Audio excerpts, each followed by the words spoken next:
नमस्कार. युनिसेफ हे नाव तर आपल्या सगळ्यांच्याच ओळखीचं आहे. पण आज आपण ह्या नावाची गोष्ट आणि प्रत्येक मुलाच्या हक्कांसाठी त्यांचं जे महत्त्वाचं काम आहे ते जरा जवळून जाणून घेणार आहोत. हो, युनिसेफ हे नाव आपण सगळेच ओळखतो नाही का? पण या नावाची गोष्ट काय आहे? का आणि कशी सुरू झाली ही संस्था?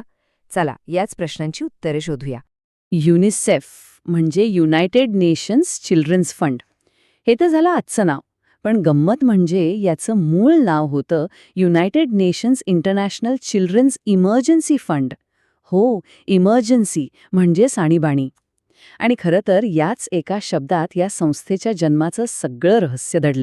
या संस्थेचा जन्म हा कुठल्या तरी आराखड्यातून नाही, तर एका अत्यंत मोठ्या आणि तातडीच्या गरजेतून झाला होता. सुरुवात झाली 1946 साली. तेव्हा युनिसेफ फक्त एक तात्पुरता आपत्कालीन निधी म्हणून स्थापन झालं होतं. पण मुलांची गरज इतकी मोठी आणि गंभीर होती की अवघ्या काही वर्षांत म्हणजे 1953 मध्ये याला संयुक्त राष्ट्रांमध्ये एक कायमस्वरूपी संस्था म्हणून मान्यता मिळाली. कल्पना करा, दुसरं महायुद्ध नुकतंच संपलं होतं. सगळीकडे विध्वंस होता आणि या सगळ्यात भडलेली जात होती ती लहान मुलं. लाखो मुलं उपाशी, आजारी, बेघर. त्यांचं बालपण अक्षरशः हिरावून घेतलं गेलं होतं. आणि याच मुलांना तातडीने मदत करण्यासाठी युनिसेफ पुढे आलं. बरं, मग युनिसेफ काम कसं करतं? त्यांच्या कामाचा पाया काय आहे? तर तो उभा आहे 4 महत्त्वाच्या स्तंभांवर. प्रत्येक मुलाच्या हक्कांसाठीचे 4 स्तंभ.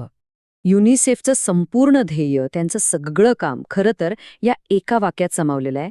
प्रत्येक बालकाला जगण्याचा, वाढण्याचा, शिकण्याचा आणि सुरक्षित राहण्याचा हक्क मिळावा. हेच त्यांचं अंतिम उद्दिष्ट आहे आणि याच एका ध्येयासाठी ते जगभर काम करतात. आणि हे ध्येय पूर्ण करण्यासाठी त्यांनी 4 मूलभूत हक्क ठरवले आहेत. पहिला, जगण्याचा हक्क म्हणजे काय? तर चांगलं पोषण, आरोग्य सेवा आणि लसीकरण. दुसरा आहे विकासाचा हक्क, म्हणजे प्रत्येक मुलाला शिक्षण, खेळ आणि स्वतःमधली सर्जनशीलता शोधण्याची संधी मिळायला हवी. तिसरा आणि खूप महत्त्वाचा, संरक्षणाचा हक्क, शोषण, अत्याचार आणि बालमजुरीपासून संरक्षण. आणि चौथा आहे सहभागाचा हक्क, म्हणजे मुलांचंही मत ऐकून घेतलं पाहिजे, त्यांनाही बोलण्याचा हक्क आहे. आता हे हक्क कुठून आले? तर हे सगळे हक्क 1989च्या बाल हक्क करारात नमूद केलेले आहेत. हा एक आंतरराष्ट्रीय मानवाधिकार करार आहे आणि युनिसेफ जगभरात हा करार लागू होतोय की नाही यावर लक्ष ठेवतं. ओके, हक्क तर ठरले, पण हे हक्क प्रत्यक्षात जमिनीवर आणण्यासाठी युनिसेफ नेमकं कोणत्या क्षेत्रात काम करतं? चला, त्यांच्या कामाचे 5 प्रमुख तत्त्व पाहूया. त्यांची 5 मुख्य कार्यक्षेत्र आहेत. आरोग्य आणि पोषण, दुसरा म्हणजे पाणी, स्वच्छता आणि आरोग्य, ज्याला WSH असेही म्हणतात. तिसरं अर्थातच शिक्षण, चौथा बाल संरक्षण आणि 5वा म्हणजे आपत्कालीन परिस्थितीत, म्हणजे पूर किंवा भूकंप अशा वेळी मदत कार्य करणं. ही 5 क्षेत्र त्या 4 हक्कांना प्रत्यक्षात आणतात. आणि यातली एक सगळ्यात विशेष गोष्ट म्हणजे युनिसेफ हे सगळं एकटं करत नाही. ते थेट मदत तर करतातच, पण त्यासोबतच वेगवेगळ्या देशांमधल्या सरकारांसोबत, NGOंसोबत, शाळा आणि अगदी स्थानिक लोकांसोबत मिळून काम करतात. यामुळे काय होतं?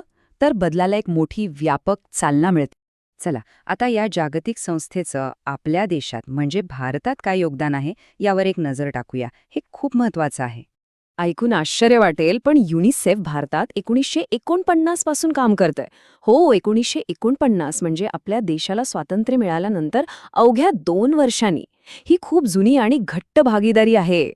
उदाहरणं द्यायची झाली तर आपल्या देशातला एकात्मिक बाल विकास सेवा म्हणजेच ICDS कार्यक्रम, त्याला युनिसेफचा मोठा पाठिंबा आहे. तसंच पोषण अभियान, सर्व शिक्षा अभियान आणि आपलं सार्वत्रिक लसीकरण कार्यक्रम, या सगळ्या महत्त्वाच्या राष्ट्रीय योजनांमध्ये युनिसेफचा खूप मोलाचा वाटा राहिला आहे. तर मग या सगळ्याचा अर्थ काय? व्हॉट्स द बिग पिक्चर? युनिसेफ म्हणजे नेमकं काय?